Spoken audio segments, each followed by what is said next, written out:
আর এটা হলো মূলত ডফ মিক্সচার মিক্সিং, যেটার মাধ্যমে আটা, ময়দা বা অন্যান্য উপাদান খুব ভালো করে মিক্সড করা এবং পরবর্তী দাপর লাগে।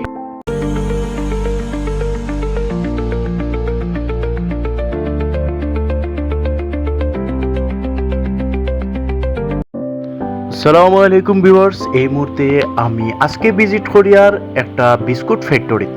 তো আমি আপনারা দেখানোর চেষ্টা করবো যে বিস্কুট ফ্যাক্টরির ভিতরের অবস্থা এবং টুকটাক মেশিনারিজ যতটুকু দেখানো যায়। সো আমি রিসিপশনও আইছি, এটা হলো গিয়ে রিসিপশন, যেখানে মোটামুটি বিস্কুট কেনা বেচা সব কিছু ডিলও করা হয়।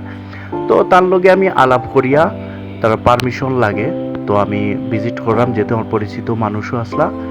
সো আপনারা দেখানোর চেষ্টা করুন যতটুকু, অবশ্যই ফলো সাবস্ক্রাইব দেওয়া যাতে দ্রুত আগামী ভিডিও দেখা যায়।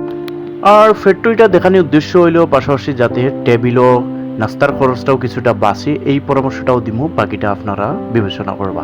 তো এইখানে সারি করে রাখা অলরেডি, যাতে কালকে সকালে যাইবগে ডেলিভারি হয়ে যাব অলরেডি বিস্কুটগুলা প্যাকেট করা। আর এখানে বিভিন্ন রকমের বিস্কুটও আছে, দেখরা অলরেডি সাজানো আছে। এখানে টোস্ট বিস্কুট, কেক বিস্কুট, সল্টেস, তনে দরিয়া সব কিছু। আর আমি মূলত এগুলা তো বিস্কুট কালেকশন করি সব। আর এটা হলো মূলত ডফ মিক্সচার মিক্সিং, যেটার মাধ্যমে আটা, ময়দা বা অন্যান্য উপাদান খুব ভালো করে মিক্সড করা এবং পরবর্তী দাপর লাগে তৈরি করা হয় মূলত। আর এটা হলো গিয়ে আরেকটা মিক্সার মেশিন, যেটা যেরকম লাগে ওরকমও তৈরি করা হয় বিস্কুট সাধারণত। তো আমি আগে কইছি অনেক রকমের বিস্কুট তৈরি করা হয়। আর এটা হলো গিয়া পুরানা মডেলের চুলা, যেটার ভিতরে আগে কেক, বিস্কুট বা ব্রেডগুলো তৈরি করা হইতো, বর্তমানে এটা চলে না আপাতত। আর এটা হইল গিয়ে বর্তমান সময়ের অত্যাধুনিক প্রযুক্তি, যেটা হইল গিয়া রোটারি র্যাক ওভেন নামে পরিচিত। তো এটা তো অটোমেটিক মেশিনে তৈরি হয়ে যায়, গিয়ে অটোমেটিক বিস্কুট জাস্ট র্যাকও করে সাজিয়ে থইলেও হয়ে যায়, আর বাকিটা তার তাপমাত্রা অনুযায়ী তৈরি হয়ে যায়। সুতরাং এইটুকু আমি দেখছি যে মোটামুটি এখন হাতের স্পর্শ ছাড়া, ধুলাবালি ময়লা ছাড়াও যথেষ্ট ফ্রেশ কন্ডিশনে বিস্কুটটা প্রস্তুত হয়। এইটা দেখানোর উদ্দেশ্য হইল গিয়া যাতে আমি বিস্কুট যেখান থেকে খাই বা যেগুলো বিস্কুট কালেক্ট করি বেকারির, এগুলা বিস্কুট আসলে স্বাস্থ্যসম্মত কিনা।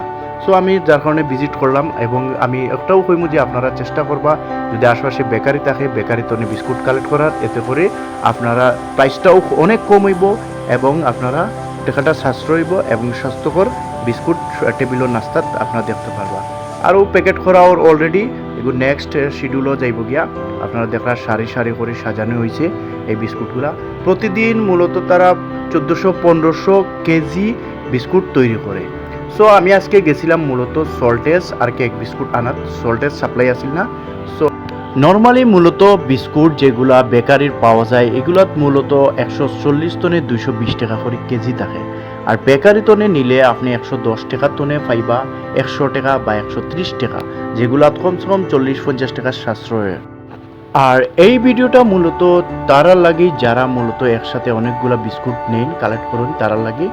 সো তারা লাগে আমি মনে করি জিনিসটা অনেক লাভবান হইব এবং দেখতেও পারবা ফ্রেশভাবে। যদিও আমরা দেশও এত পরিচ্ছন্নভাবে বেকারি পাওয়ারটা খুবই কম, তারপরেও এটা খারাপ নয়।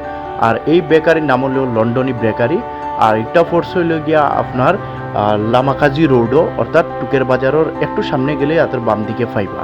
সো অনেকের আশেপাশে এরকম বেকারি আছে, আপনারা সেখান থেকে দেখবা, দেখে কালেক্ট করতে পারবা। আর ওইল গিয়ে আপনার বিভিন্নভাবে স্টোর করে রাখা, এটা আরও প্যাকেট হইব, উন্নত মানের প্যাকেট করিয়া তারপরে সার। যতটুকু পারছি আপনারা দেখানির এই শর্ট টাইমে চেষ্টা করছি। অবশ্যই আপনারা ফলো দিবা, সাবস্ক্রাইব করবা এবং পাশে থাকবা, প্রয়োজনে কমেন্ট করে জানাইবা আপনার মতামত। আরও বেটার ভিডিও তৈরি করার চেষ্টা করবো এবং আপনারা এই উৎসাহ দেওয়াটা আমার হইব আগামী পথ চলার অনুপ্রেরণা। সো অনেক বেশি ভালো এবং আল্লাহ হাফেজ।